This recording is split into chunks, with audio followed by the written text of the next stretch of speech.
na Casa Dallas Pokunande image zawo Casa Dallas Imagem apresenta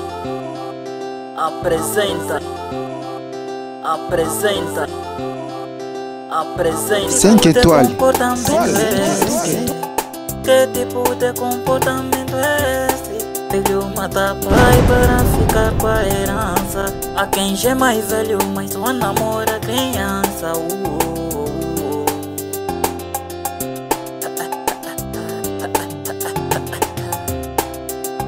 Que tipo de comportamento é esse? Que tipo de comportamento 5 étoiles. Boa tarde a todo mundo, boa tarde, bom dia. Leitores que estão me seguindo pela hora, sou a Clementina Dianguini, a criança deste canal que dizem Casa Dallas Pro TV. Acho que você não me vê, mas sou mesmo de Casa Dallas Pro TV. Estou aqui a me apresentar, Clementina Dianguini. Subscreve o nosso canal massivamente, subscreve. Casa Dallas Pro TV, nada de se esquecer, é Casa Dallas Pro TV. Hoje estamos a lamentar muito que acabamos de perder grandes pessoas que estavam aqui em Luanda, porque nós estamos aqui em Luanda, já acho que estão a ver aí, estão aqui em Luanda e já tinham falecido faz um pouquinho de tempo.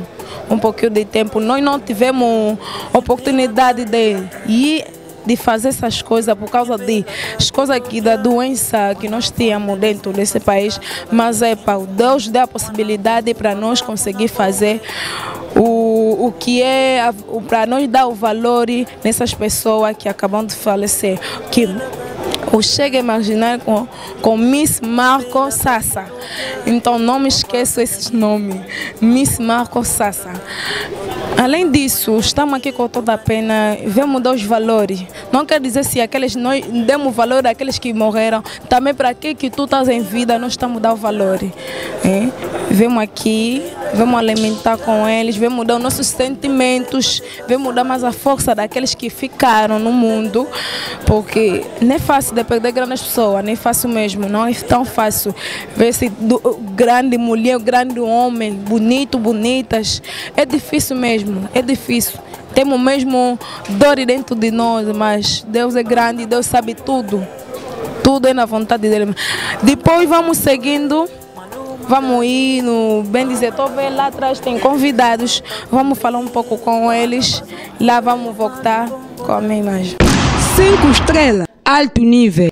5 estrelas, alto nível. 5 estrelas. Boa tarde, sim. Pode se apresentar? Sim, eu sou Tuazi Congolo. Também sou jornalista. Sou jornalista. Esse é um evento que nós estamos aqui para apresentar e todos que são jornalistas ou a pressa, razão por qual é o motivo que nós estamos aqui. Obrigada. Teve também com tu Chega, com Miss Chega Marginal. Gostaria de saber, você conheceu tal pessoas? São pessoas que nos ajudou tantos. Quer dizer que apoiaram muitos eventos. Razão por qual nós temos deveres de pensar sobre eles. Quer dizer que eu conheço o Miss Margot, eu conheço também o Chega Marginal. Um pouquinho deste conselho daqueles que ficaram em vida, porque não podemos só valorizar aqueles que estão a morrer, os que ficaram também tem que dar o valor. Um pouquinho de conselho. O conselho é que nós que estamos em vida devemos sabendo que amanhã, depois da manhã, nós também podemos bazar, nem do jeito que os nossos irmãos que nós estamos aqui, para eles que já não estão mais em vida. O conselho é que nós devemos se comportar de uma forma muito certo e de uma forma positiva. Quer dizer que a morte é para todos e amanhã, depois da manhã, pode acontecer também para nós. Esta organização é para nos ajudar. E para quem que está em vida sabendo que amanhã, depois da manhã, eles têm que contribuir, ele tem que dividir, ele tem que fazer tudo com aqueles que estão vivos, com aqueles que estão juntos com eles, está bem? Porque amanhã, quando não vai estar presente também, os que vão ficar, vão fazer uma organização como essa, como a lembrança de tudo que ele tinha feito quando estava vivo. Esse é um conselho que eu posso dar para todo mundo que vai assistir essa imagem. 5 étoiles, Kati na Kati. 5 étoiles. Bonne tarde. Papa, au quoi s'est présenté? Ouais, comme on a chancelier Makonda, multistar, nous sommes journalistes. Bon, conseil n'a pas ça n'a pas batikali. Ce que les lots aux ans en 4 sika, tous ont raisonné. Bandeko, bandeko sunga biso. Premièrement na musala oyo, baza ba mécène. Miss Margot Sasa na Chege Marginal. Baza ba mécène, ba sunga ba musicien. Bata théâtre na biso ba journaliste mais li kanji oyo ya ko mémoire na bango biso ba journaliste ne tozo yango to kanti bango si batika biso ba kenda alors mingi biso to sala rabatu oyo baza en vie mais biso to kanisi ba oyo ba kenda 5 étoiles nde masolo 5 étoiles nde masolo 5 étoiles masolo à Luanda 5 étoiles mokili mobimba 5 étoiles ezopesa makamba 5 étoiles partout. Bonne tarde. On se présente. Ah oui, je m'appelle La Rose Mouzi Cartepilar, journaliste à Mboko. Conseil Zanango, kopesa ba obatikali. Po ba bazaki batu nene, bo ba obatikali. Po to valoriser bato bakufa.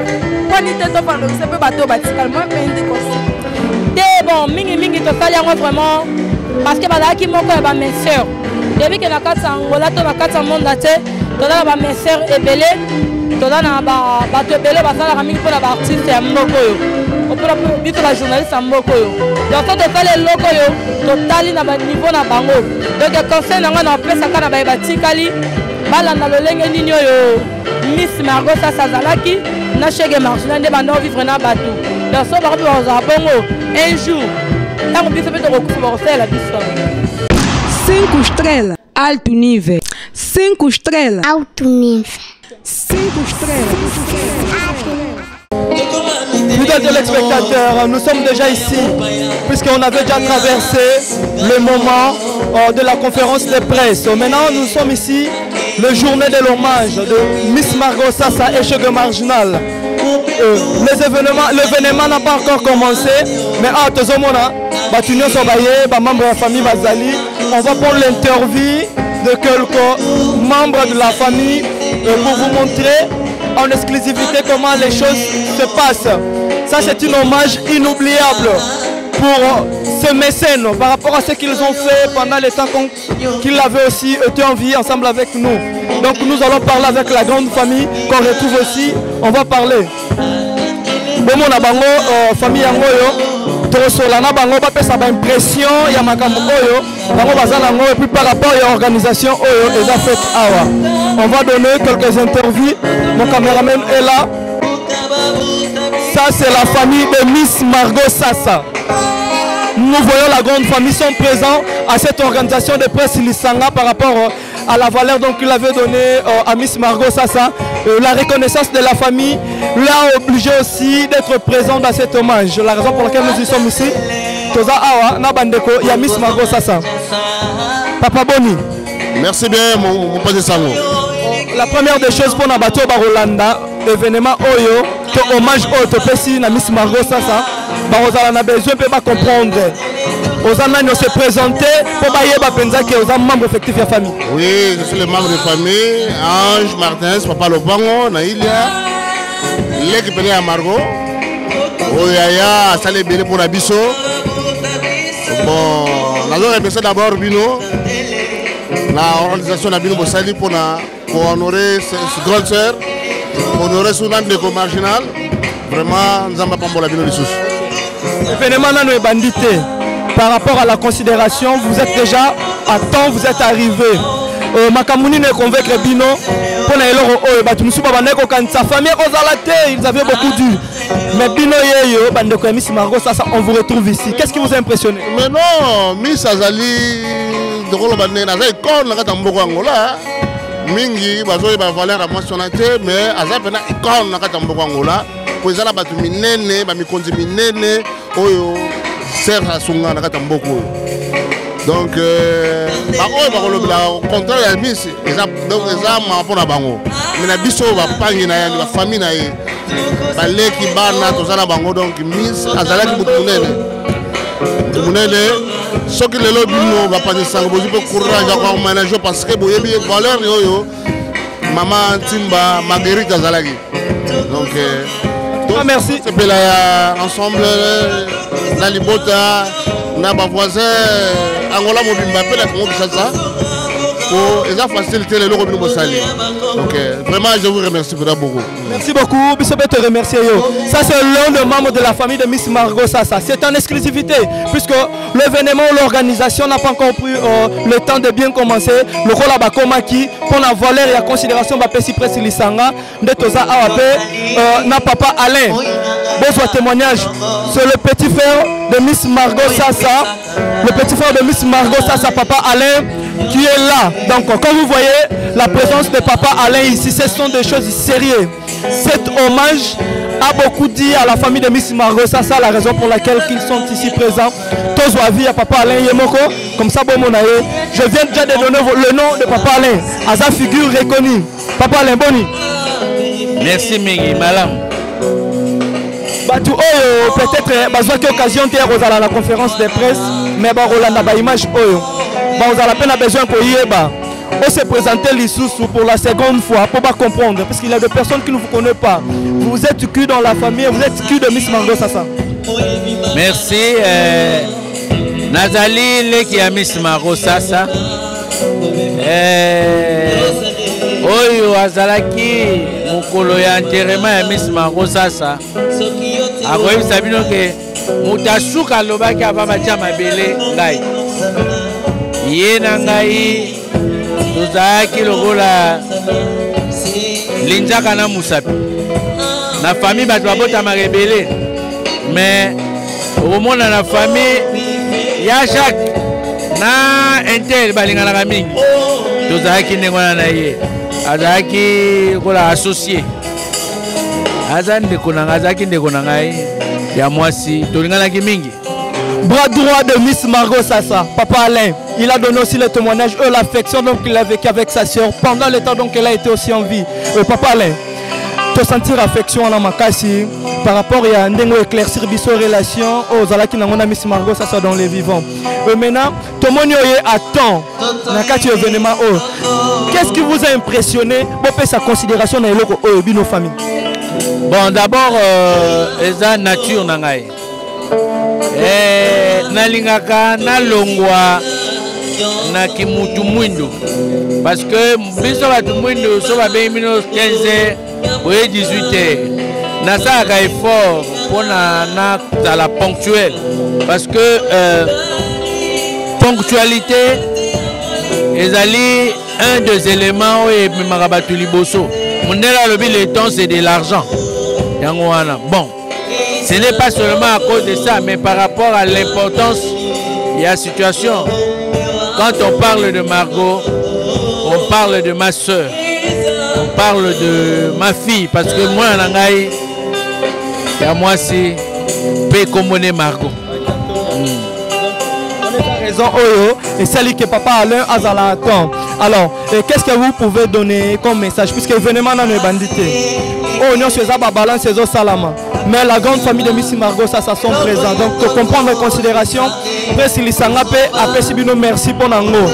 Qu'est-ce que vous pouvez donner comme message pour la bâtiment sur Barolando na image? Message et Ali Moko. Totambola male malamu na mokili. Toyeba kosala malamu soki toana occasion kosala yango. O soki toyawa lelo eyali mingi mingi pona malamu ya salaki. Bolamu nde eza koloba ti lelo. Soki yaki bolamu wana te ndele peto yali ate. Yango wana message, il faut éviter des conflits inutiles. Tambola bien na baninga za malamu. Soki moya kosaisa bandeko yali saisa ba. Le message est capté. Avoir de bons comportements dans vos vivants, il faut laisser des traces. Miss Margot Sassa a laissé des traces. La raison pour laquelle nous y sommes réunis. La presse a fait cet effort par rapport au bienfait de Miss Margot Sassa. C'est le témoignage. Papa Alain te remercie et puis le message est capté. Merci beaucoup. On continue toujours pour parler. Ok. Tous appels sous continuité. Il y a bandeko famille Zamounene mettre cause à bango nyonso te. On passe encore avec une autre personne. Elle va se présenter et puis elle va nous dire l'objectif qui lui a ramené ici de chez nous. Maman Boni. Naza bien. To sepeli penza ko mona ona esika oyo. Bato ba kolanda ba image oyo bachaki tembe. Balobi eloko ngo zoleka bandeko Miss Margot ça to moneka ka papa na ye moko lelo hommage yango oyo. To lingi o se présenter et pour yebisa biso yo zanna ne pas Miss Margot ça. Bon, ngai pas Miss Margot, nazai seme kinae. Moi salé kinae. Pe ola ngazaki lokwa mwana. Mwana nga liboso kombo na e Margot.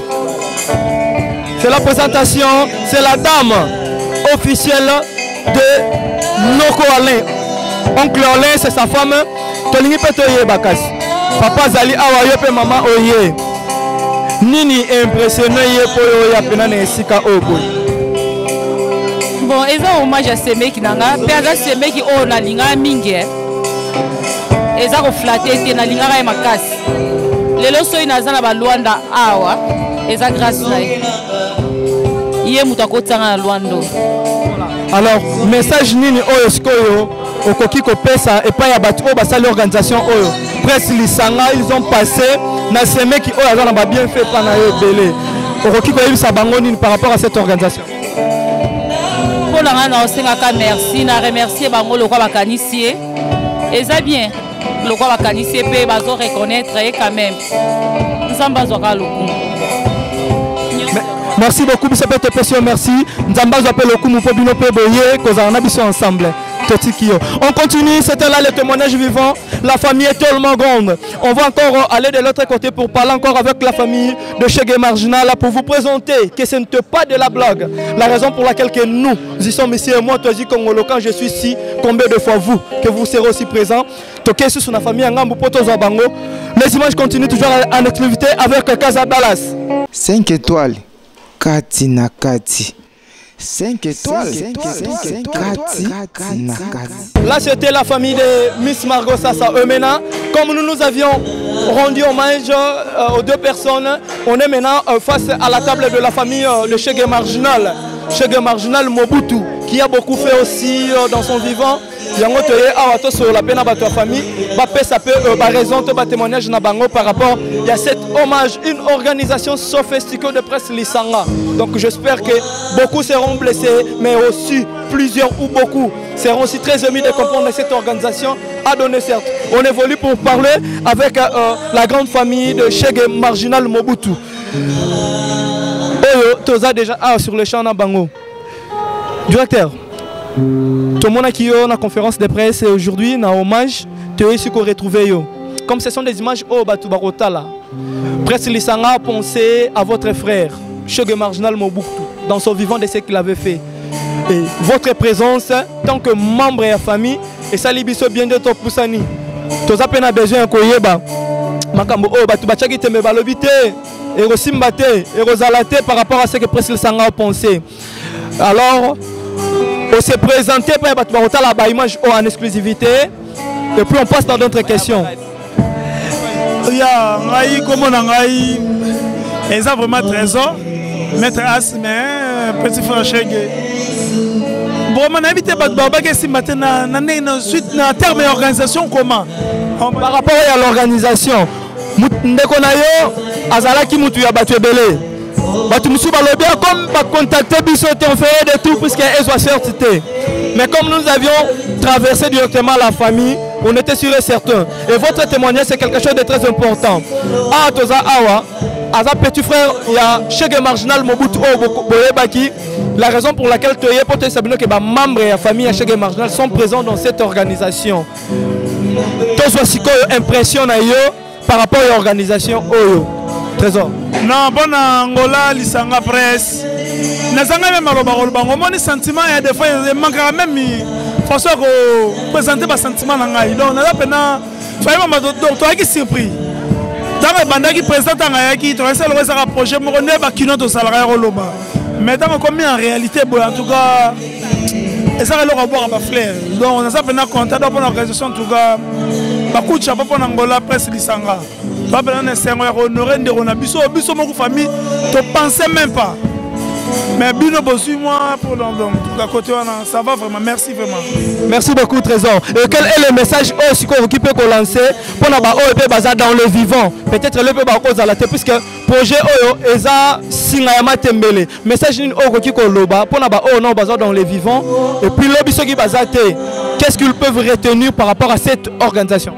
Non, et là on a regardé que par rapport à l'organisation, on dirait que nous avons et ça quelque chose à retirer pour avec les bosses. Mais normalement on dirait que nous avons mais pour le roloba.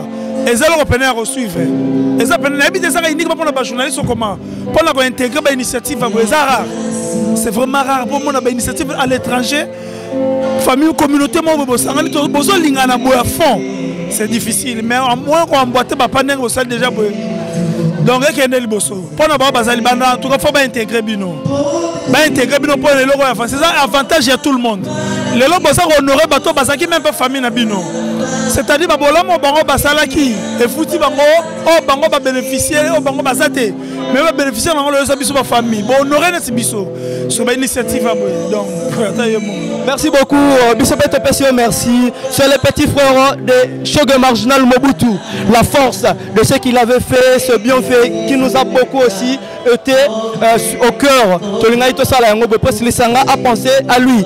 Ils sont tellement aussi nombreux, les membres de la famille. On va encore reprendre quelqu'un d'autre pour donner aussi son avis et son impression par rapport à cette organisation que la presse a organisée depuis l'Angola, Luanda. Toisi Congolais là pour vous. On évolue toujours. Tous appelés mon col sur la famille. Il y a Chogue Marginal à se présenter pour appeler Sabiso à vie. Directeur, Yozali, membre de la famille, il y a Chogue Marginal Mobutu Toyebaki. Tu retrouves dans ici pour la bande de Koba Rolanda Biso, tu as besoin de se présenter pour Biso Combo et puis tu as tout mis. Oui, merci. Botard. Comment on a Maître Kiangata. On a adjoint marginal na boulot na Kabushkop. Marginal, Azagi Nyoso pour l'anga. Camarade, papa, grand frère. C'est pour cela Yango Lelo Naza. Le bienfait de Chogue Marginal a poussé son ami, son frère, son collègue du travail, le bras droit d'être présent dans cet hommage et rendre aussi ensemble avec Angola Presse Lisanga. Maître Jakata. Maître Kiangata, pardon pour massacrer le nom. Maître Kiangata. Comme Yebana déjà comme Sona, peut-être pour la première fois, il y a Romo Naobo et R. Zarana 4 et Bafen de Tomone Lakayo. Alors pour l'organisation presse Lisanga Sali, impression na yo ezani ni ko rendre hommage na mutu qui peut cher et pas na yo. Oui, et ça a un plaisir à trop. Ça a un plaisir à trop. Plaisir vraiment au monde et logo et salami organisation oh na mutu mo qui vraiment mutu na Luanda. Et ça a un plaisir vraiment. Merci beaucoup l'organisation. On a CPI Makasi vraiment. Donc merci. Ok. Bissopete Pesio, merci. Mais message nous qui qu'on lancé par rapport au du jamais fait. Mais la presse a pensé, la mécène a pensé à ces deux grandes figurants au Basila Rotika Biso. Alors pour naba peut-être baza pe naba faire au teto bazo monango makambo le roi Maseki. Message nous recopier ça. Ouais, message en anglais encore courage. Beaucoup de courage.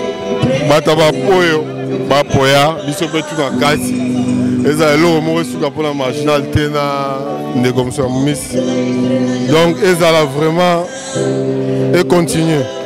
Et continue ça lo mo va bien. La CPI ma casse courage vraiment beau continuer. Merci ma frère. Merci beaucoup aussi à votre maître par rapport à votre temps que vous avez donné. Et voilà, ça c'est l'un des personnes qui ont donné aussi leur témoignage. On est là, l'ambiance continue par rapport à l'événement. Abdul Vondo Moké Atalo, le milliardaire en kilote, Serge Bona Solution, Micha Mbala, Dani Wane Mobali. Nous y sommes ici pour vous faire comprendre la grandeur de cet grand événement, pour comprendre en exclusivité. On est là, bye bye, on est ensemble et on continue toujours pour mon année Maram Oeroleka. Yaki Toro Mingi, Tozana Binangola Presse Lisanga pour vous offrir de très bonnes choses et le bon travail. Casa Dallas, Ndemakambo. 5 estrelas, alto nível. 5 estrelas, alto nível. 5 estrelas. La presse Lisanga, une organisation sophistiquée. L'hommage à ces deux grands figurants, Otoye Bicheg et Marginal et puis Miss Margot Sassa. On est là avec le président Junior Timba Ndemakambo, international Junior Timba. Peut-être vous êtes encore surpris, plein de surprises de retrouver ce genre des idéales. Une idéale formidable, pardon, une idéale qu'on pourrait dire que c'est son débat. Nano Salamate. Tous ont l'impression par rapport à la journée aux acquis spécial pour la battre. Oh, bah c'est la mission Malamu Mingi. Président Junior Timba, Boni. Ça va? Santé.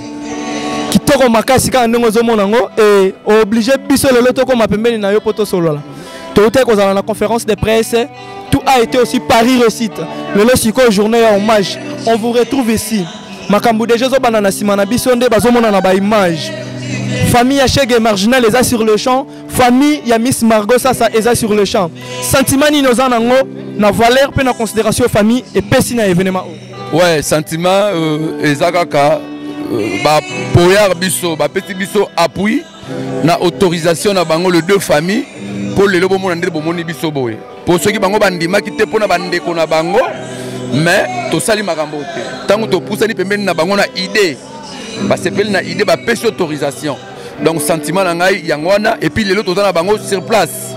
Ndé yango ko za la ka sentiment na ngai. OK. Sentiment ya président Junior Timba yango wana. Alors eloko on nenge simbi puisque biso toza bapandisango to tambola ki to yoka ki ba info spéculement de batbande ko loba na ba paramètres mususu que ça ne va pas tenir par rapport à cette organisation presse Lisanga zui. Presse Lisanga est comme Ikaka boy. Les ont dit mais tu considérais qu'on avait vite compris qu'il y avait deux personnes au bazaki na sima balinga était loko e simba. Loko e simbi message nini oko ki ko lancer pas batu balingi yango et puis ba o balingi yango te. Non, bato balingi yango félicitations nzamba za lokumu. Ba pesa biso makasi. Il y a idée, celui qui bimisi, va faire un coup de pouce pour qu'il bien. Na bato balingi ngote, ba ke baza affaire na muto na détermination. C'est-à-dire baza affaire na presse Lisanga, bato baza na détermination. C'est-à-dire to lobi likambo. To sala ngoti na suka.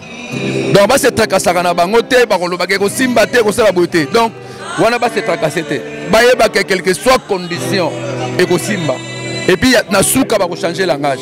Ba ko mesa na biso ndengwana. Voilà, ça ce sont des témoignages de président Junior Timba. C'est le président temporaire. Il a été exécuté, il a été aussi voté par rapport à Yabapandisango Onyo Sobazala qui la raison pour laquelle l'euro est Simbi. Et comme nous avions des témoignages en exclusivité, je vous donne le temps d'assister les images. Merci par rapport à l'interview accordée Bisso. Merci beaucoup. Et on est là toujours. Abdul Von, le milliardaire en kilote. Makamuto Lobaki Yango et Komi. Serge Boana Solution. Michambala. Daniwane Mobali. Et je ne pourrais pas aussi oublier tout Kazenga du Brator. Vous êtes toujours au cœur par rapport à vos efforts. Il faut soutenir cette œuvre. Peut-être aussi demain ou après-demain, ça pourra aussi bien pour vous. Et si vous avez besoin d'être bénéficiaire de cette idéologie que Junior Timba avec la grande équipe de Presse Lisanga a prise, participez, contribuez, aimons cette idéologie et vous serez aussi émis par rapport à ce que vous allez faire comme œuvre. Totika Manzaka, c'est votre frère Toisi Congolo, continue toujours. 5 étoiles, Ndema Solo. 5 étoiles, Ndema Solo. 5 étoiles, Masolo à Luanda. 5 étoiles, Mokili Mobimba. 5 étoiles, Ezopesa Makamba. 5 étoiles, partout. Merci Fernand. N'introbata, les bienfaits n'est jamais permis.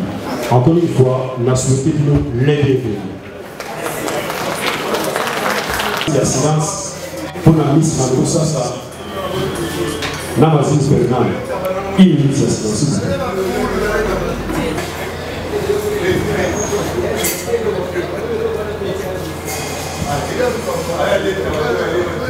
Merci beaucoup. Papi Papa, n'est-ce pas ceux qui m'ont besoin de ça, ils ont beaucoup la pause à cette Papa. C'est-à-dire que Salami, Namakasiya, Angola, Presse, Isanga. La seule association où il s'agit de la solaire média à Angola, Presse, Isanga. Ça c'est la réalité. Donc ceux qui ont montré que tu vas y aller à ce que je me présente. Bonjour et toute famille. Donc, tu as le plaisir, il y a trop, il y a un moment.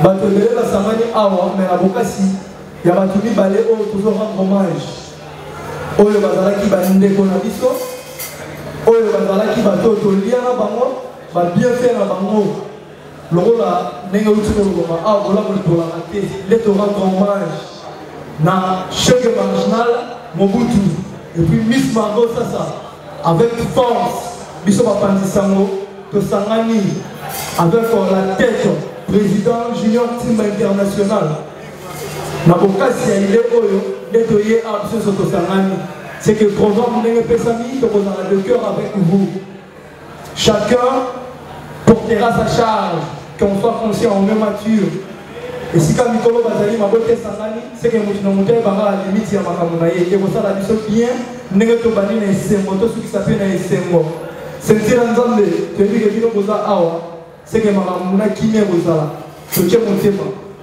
moto wa okosala mabaza te c'est ce que moi je pourrais dire pour que bana makambo nyonso on est de cœur merci beaucoup merci à tout le monde merci beaucoup camarade à 6 ans déjà sur la journée sur un solo mais dans la journée aujourd'hui il faut que ça va passer mais dans le amour la presse ça va et sur un solo nega la on va être travailler ça va na Congo ligue si va ça presque passer les Rwanda quand ça va salut pour ces 5 estrelas alto nível 5 estrelas alto nível 5 estrelas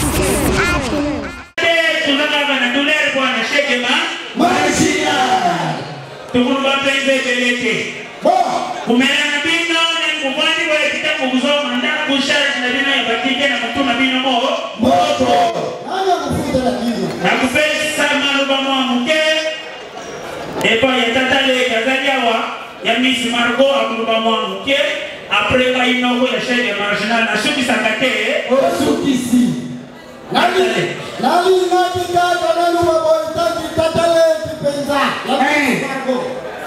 mundu nyonso ya banja wa yebi kadeto na sheke marginal ayo pesa kuboko na bisoltane kwa family mesoto yebi ke bangu ba deto yo nyongu na yo makutele makawa na malendi lukaba mokuna na cimetière kuye kudera jebi so famia wate tika famia bana na kimia tozake na wewe wana haleluya nkolo wanda ngake sipo mwanda lipangike zala mingi te tuzame na minga kulubate communiquer de ko porta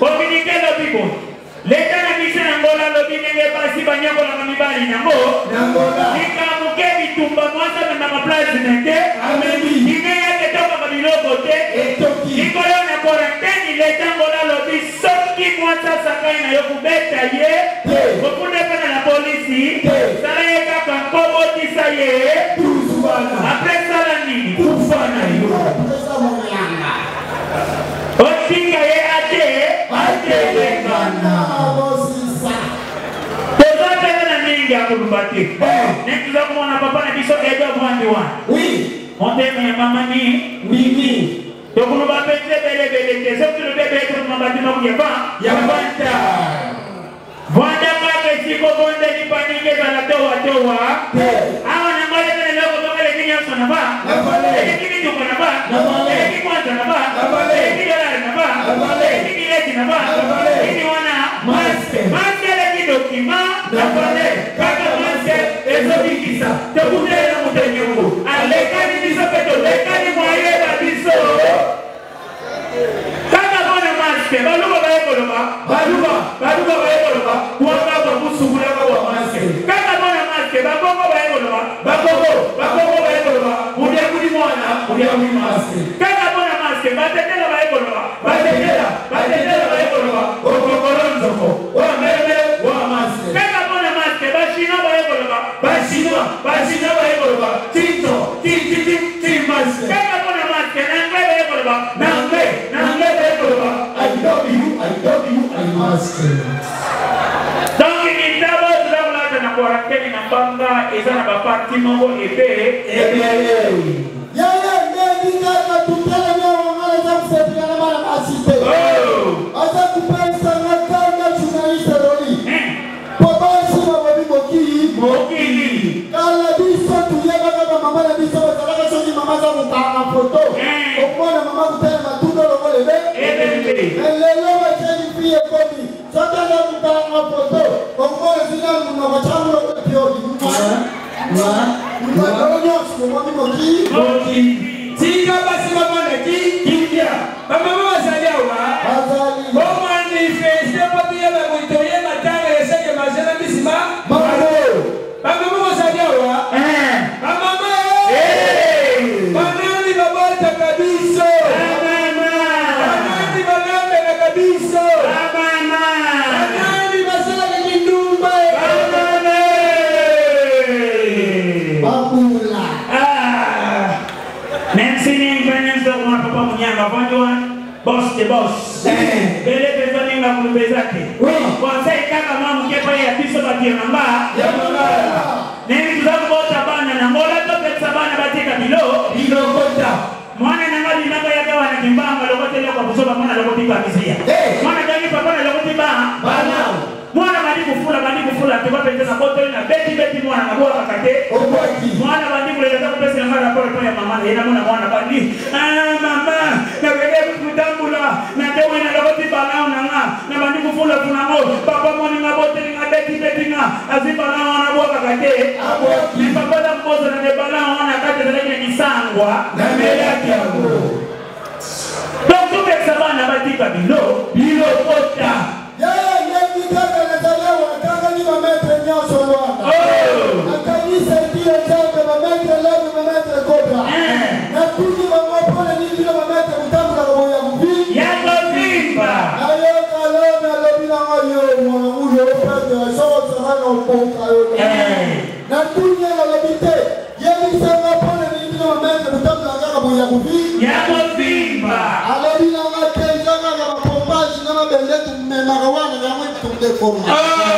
Est-ce que tu as raison?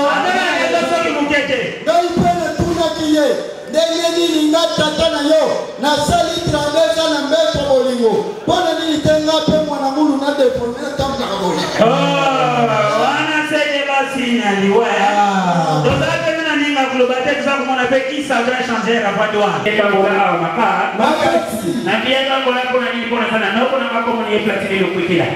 Non qu'on a un cancer de votre mouton, on a l'ouane. On a comme on a capté la vitesse de notre na wish. Wish beaucoup d'ini. Wish. Ya. Tant qu'on a pas la province, il y a pas même la province c'est pas ya noko. Na comme pas ya noko, donc on a pas chasser, le moyen na yeba. Exactement. On la musina wana kini na 4h du matin. Kama dilance na maboko na kae. Na kwa zamba tina tete bongo ya babateri misakakate asimwana kasina suku nene na television na moja rere na zamba bitiki kama sobe ndingani na meloko kurza na sisara nini beta zoko ande noko akasana kucha bitaba bantimbi niki mwenga na yeba exactly zoko ande kini boso ke mutana linja mwa chebo kene na kwa chani woyenya sunasima mado folo oye na muna kina sima na boso kipembandi so kipepi mpukunya mwenga yeba exactly monika loko moko za kunikana na beti konsia no ema no pabele ni mwana kasi na masupu noko esko za kumo kama isapo na kwa kuningana sana ni beta yana denda balansi te ema no pabele ni sumana kasi na masupu noko esko za kumo kama isapo na kuningana sana ni beta na bendi na sema na kila kinapo na kwa mwana kasi na masupu. Famille. Oh Seigneur, yaya tunani. Nini? Naikala na kabisa kama polemike salakataka na mawele na shida na fani. Zote ndio polemike salakatina mizika sana.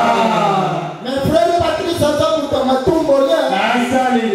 Patrice Amoni leo mbona waza kuleta. Yebo ngoja ni basera na leo kwa mnata mapandalo tubenga bakanga rodi. Bayuki msoko. Tangu mbele Patrice Amoni leo mbona pantalo bana mbote la. Abani kwake. Mbona Patrice Amoni. Munduki bagaka yangu. Yeah. Nale kabisa ndio mbona kutika. Sasa yetu kisentu banga mbona kibanga. Yepe kama yote bongo ke empate patuna kate. Mbona wajibu report na stop na Patrice. Logo nayo ekamisaka haya. Atara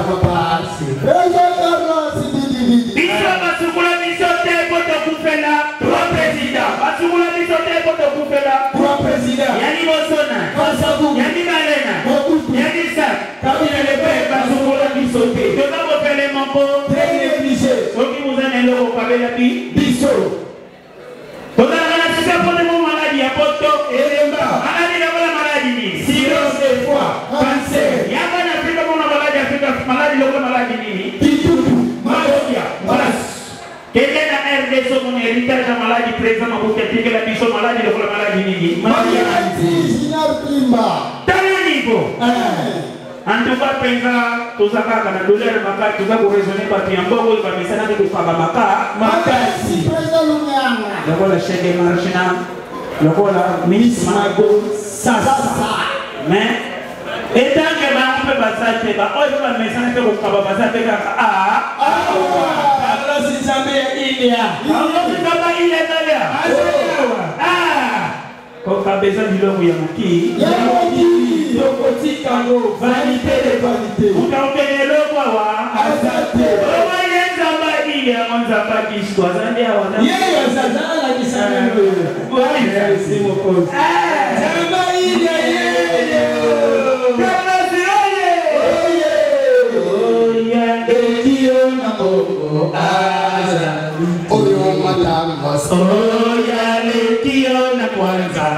Cinq étoiles, kati na kati. 5 étoiles, kati na kati. C'est ça va kilo, pour nous donner un témoignage. Il y a Miss Margot Sassa, pour couper sa famille de connaissances, de la Miss Margot Sassa. Mais avant tout, il y a une présidente de l'association Angola Presse qui s'en a dit président Mounianga, Océan, respect. Général Boula. Général Boula Mercedes, respect. Respect, Massananga, j'étais Kaminda. Cela m'a envoyé. Président Général, tu m'appelles s'il vous plaît. Le président est là. Nathan Pongo na Perere,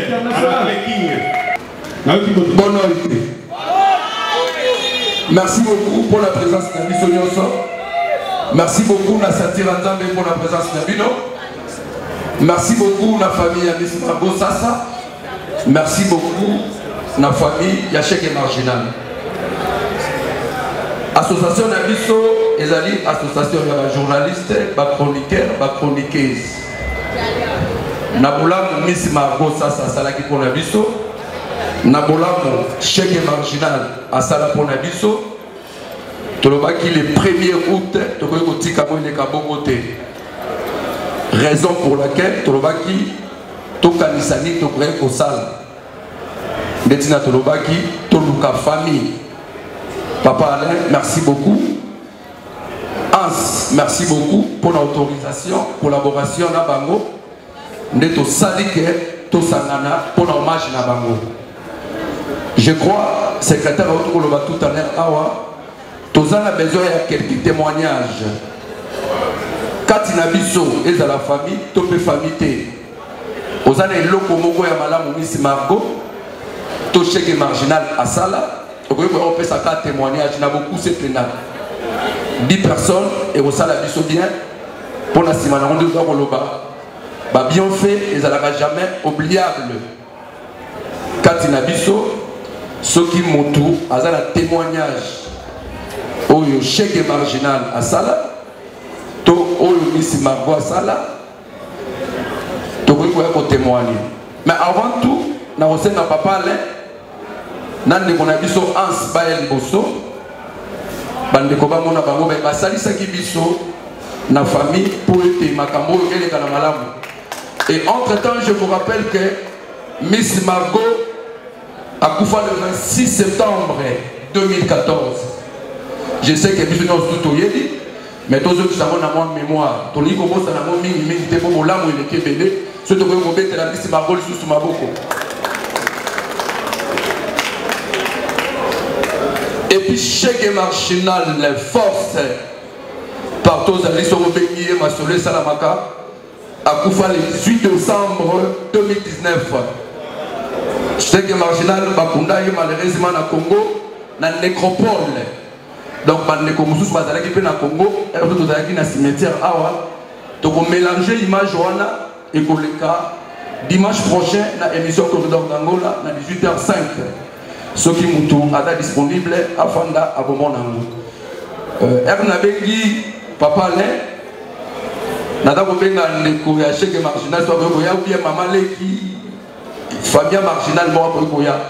Entre-temps bandeko oyo basali ke tosangana awa bajournaliste ndambo baza awa rapidement okokomata mpe bandeko so bakokomona biso babetela biso maboko soki bazali awa. Dallas bomata rapidement. Tomata rapidement. Ndeko journaliste toi azali awa amata. Merci. Je crois maman Leki y a chèque marginal. Merci beaucoup.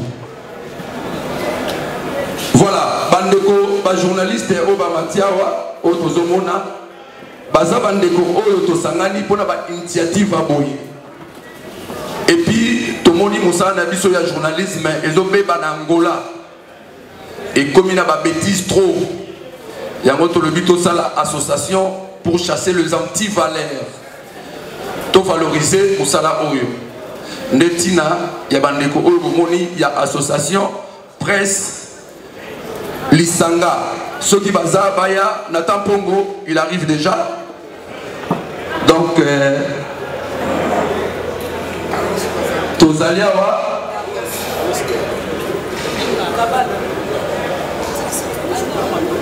ndeko journaliste oya za awa oya dans une association oya mati. Donc oya amati tese kazala karate. Je vous signale que Choucha nanondi badana lunda yango moni bazate.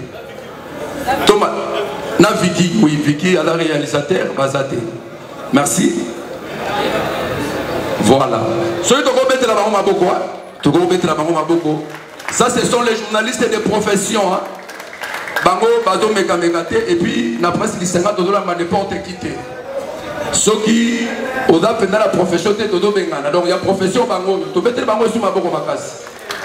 Et puis, entre-temps, Mikole Goya, tu peux filmer en Angola parce qu'avec force, Yanoko Alain, il est maître avocat, il est docteur, il est licencié en droit. À promettre qu'il est dans 3 mois, presque ils ont comme légalisé. Donc de mettre les sous oncle Maboko Makas. Petit frère, il y a Miss Marco Sasa, mais de mettre ça pour oncle. Donc merci les journalistes, tout le monde qui est dans la biso, tous les gars témoignages. Merci beaucoup. Entre-temps, Togo Sanipete, Moutou, Oyo, Bengisa na Mboka Oyo, Bokola, Batigaï na Kombo ya Makasi, Soka Ebala na Bajide, na Bawela, et d'abord na Miss Marco Sasa, Oyo Biso Tuto Yeli, Carlos Nzabe ya Ilia, Soka Bweko Matape na podium. Carlos Nzabe Ilia, na Mona Kie Awa, Soka Bweko Yape, s'il vous plaît. Voilà, rapidement, donc nous allons passer à l'étape de témoignage. Nous allons passer à la réalisateur, nous allons étape pour vous de la étape de témoignage. Entre-temps, nous allons parler de la famille, nous allons parler de l'oncle. Et puis, nous allons aussi ça. Merci. Merci, Junior. Merci Mingi, c'est avec beaucoup d'émotion. Comprenez mon émotion. Et ça bon. Moi, on a besoin de soutien. Mais soutien, il est pour la BDA. C'est appui. Français est limité. Bandi na zembo ya fétiche. Netika la marum te seke ke nanga zembo mingi. Beti zembo mona mosona ngolami. Abo yemba ona cigarette koto. Ya ona cigarette shimbo sombo. Yaki poème ya Léopold Sédar Senghor. C'est interprété par Taboulé, qui va interpréter à mon négé, camarade, femme-moi, femme africaine, au poids ma mère, je pense à toi. Négé, c'est dans ce mot là qui va y bon, Junior, Roli, Angola presse Bisanga na presse no Lingoli. Merci beaucoup. Na kombo ya libota na biso mobimba. Pe soki baye bakufa bayokaka to batambolaka nde moso ali awa Longoli. Merci Mungu, toanika baoloba te tokoloba nini bino nde bobengi biso bohonore rouge antepassant. Nakozongela koloba ke bato ebele bakufa mpona nika bango. Réponse eza epa na bino me nga nakanisaki keyaki par rapport au bienfait. Ce qui est yango bon c'est bon, ce qui est au-delà bon bobo explique na répéter eloko bosali tokolégaliser 3 mois.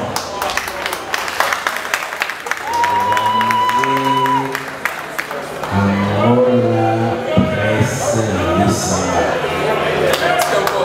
Nzambe asulabi. Merci. Vous passez rapidement.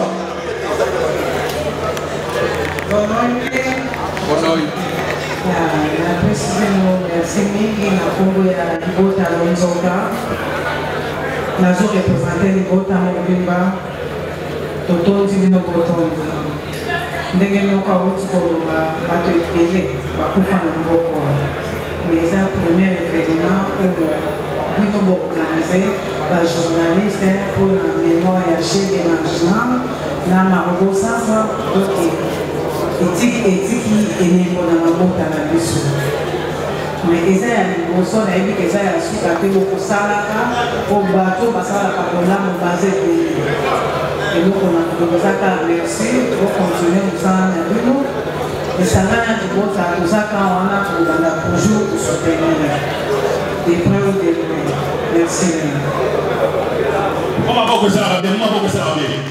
Merci beaucoup, merci. Nakola na maboko ya Miss Mabosasa, c'est ma mère aboko linga atangisinga asali nyonso ponanga. Voilà pour l'essentiel. Le pays pour rendre le dernier hommage. Merci pour la patrouille, merci pour la participation à l'union. Je suis au fond du cœur avec vous. Merci beaucoup vraiment. Nous vous prions comment je m'appelle Sylvia, s'il vous plaît, vous pouvez que je fasse ce programme. Merci beaucoup. Docteur Alain, merci beaucoup. Maman, vous pouvez vous parler. Merci. Avant qu'on prenne pour la présence de la vie, s'il vous plaît, merci, merci beaucoup. Maestro Biavanga, coach, merci beaucoup. S'il vous plaît, nous accueillons la scola de ici. On va commencer par le témoignage. Ézéchiel, nous avons nous allons pour la mission pour témoignage, les bienfaits n'est jamais perdu. Ça dit que l'autre soit une mise Margot soit ça lâche que marginal, Madame Sou lobby conseil la générale pour Mercedes, Madame Sou lobby conseil la partie avocat, Madame Sou lobby voilà conseil la océan Mounianga, ça dit il y a quand même parce que c'est 15 à kilo. Le bon copain était ça la rabier, la bosse était dans musique. Ben oui les Gabonais, merci parce que ça y a été mandaté les camarades quoi. Merci vraiment. Tout ça comme la Moko, Oyaïbaki, Fernando Mazine, bien, pour donner la couverture chez les marginales, qui en a, s'il vous plaît, on a juste de monsieur la podium. Qui en a, s'il vous plaît. Sous vos applaudissements, qui en a, s'il vous plaît, la podium. Qui en a, malheureusement, ce n'est pas une année de bonheur, je vais vous pousser. Ouais, bon, comme on va remettre la data, le chef de marginal de Kabouchko. Si vous voulez voir bien, vous mettre le commencer.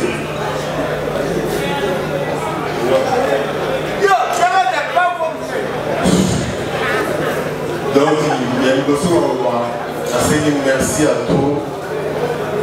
La presse Angola. Angola presse ça va. Mais l'eau va salir.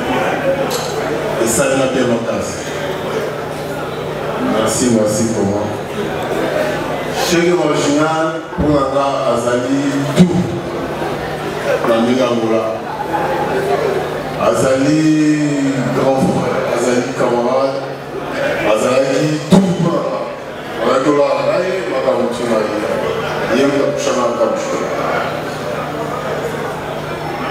dans un moment d'émotion, trop, et on voit la photo chez le mangeur de Moutou. Azali toujours voulu savoir qui a raté, dans vos arrêtés. Qui a raté dans vos arrêtés, alors je prépare mon tour. Et puis, les amis, surtout. Mais merci à tous, vraiment, nos presse. Tout ça, beaucoup, beaucoup pour soutenir l'eau, ça est vraiment bien quoi. Pour le moment, je peux y aller, Margot. Merci beaucoup à Zakiloro, adjoint. Merci beaucoup, Maître Kangata. DJ Papi Fondé, s'il vous plaît, Napoléon. Sous vos applaudissements, DJ Fondé, s'il vous plaît, Napoléon. Toyoka Bolamu. Général Mercedes Sikula, Nega Osara Bolamu, Yaba Bolamu pour la Ranamoti. Président Mounian Océan, Bolamu ne pourra jamais. Toyoka sous DJ Papi Fondé. Bonheur de famille. En tout cas, pour le roi de Sabina, Bolamu est payé pour la Chine de quand vous m'avez dit, rien pour vous relater. Mais la 2012, dans le Sida Kabasamaki, je suis à la Chine, à Tinderema Bambou, et Wagamotu, la Koma Angola. Alors, dans la Koma Angola, on a pu s'en Zagaï. Donc, les pays de l'air, on les a dit, en tout cas, on a la montée d'Angola, on a dit, nous avons accompagné à bâtir la volonté de cette apôtre de Dieu, la vague de la Rwanda. Et pour ça, le beaucoup de temps, à l'égard de notre capacité, pour témoigner de cette Rwanda. Merci. Merci beaucoup, Nidia Papi Fondé. On va voir que ça va bien parce que Olamu et Pola jamais. On va faire ça pour Olamu. Mettez tout pour lui. Marleke Samir. Bon, témoignage na ngai ezali mpona bahommage ya ndeko na biso cheke marginal na Miss Margot. Nayebi liboso se ya Miss Margot azalaki sere na biso tozalaki na ye depuis na bamarte bakilia na ndenge ya kokoma na seke ye azali akobenga biso ka banoko soki kaka noko dukulu eza ndeni ta likambo osala kosala oke kosololi ere moko mona bengi mama Gida. Mama Gida kosololi noko dukulu te omona mama Gida papi teti ya tobenganaki deja. Bon eza mokili normalement fo totémoignaka babien mpe mabe ya bato eza malamu ovi alobi toyebi te moto ayebi yango eza nzambe mais tolingaka tozalaka malamu wana nde yango ezomaka na bana na biso mpona cheke marginal Mazinu Fernando azalaki mwana oyo nga na forma na makambo ya sécurité nazwa ye de bas âge moto ayelaka nga cheke ezali maître rai na pauvre maître Bikando. Rai aza na Belgique Bikando akufa na accident oyo bakotila bakufa baye na ye evie tala petit na yo ye petit na nga cheke ndeni bien vie bon tobandi mosala azalaki mwana moko azalaki mayele pe azalaki na discipline makasi discipline wana yango esengaki cheke ayaki kokoma mpe mokonzi. Alors ntango akomaki mokonzi alobi vie nakotika yo te nalingi toujours ozala pembeni na ngai comme conseiller na ngai En tout cas, tozalaki na ye pembeni na ndenge liwa eyaki kozwa ye. Eza nzela biso nyonso tu témoignage nga naza nango mpona shege yango wana. Merci. Merci beaucoup, Maître Doucouré. Merci, sous votre applaudissement. En ce qui danse Kabiso. Toliko Bela Sikoyo, Moutou Oyo, apesi biso place Oyo, pour la Tosani Sabatu, pour la hommage à Miss Marco Sasa, Naché des Marginal, comme on a eu Junior Amori, Joamou.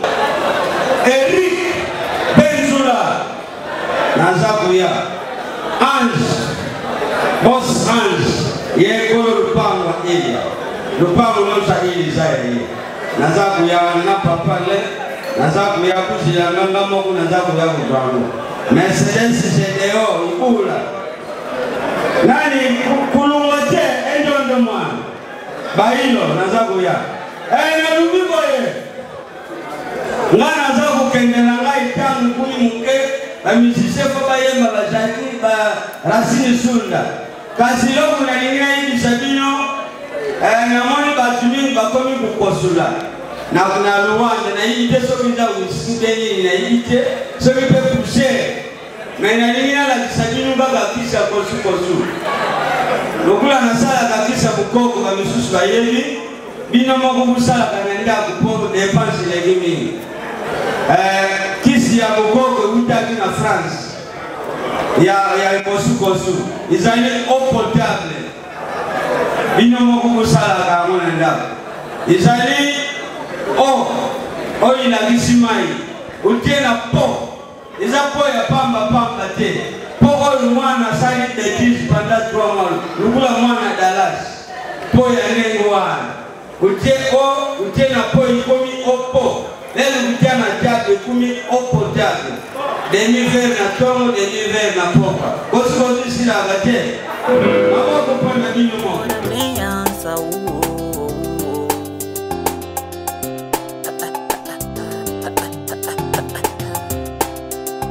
¿Qué tipo de comportamiento es ese? ¿Qué tipo de comportamiento es ese? Vicio de dinheiro e já não ouça conselho. Ainda é criança, mas já namora com os velhos.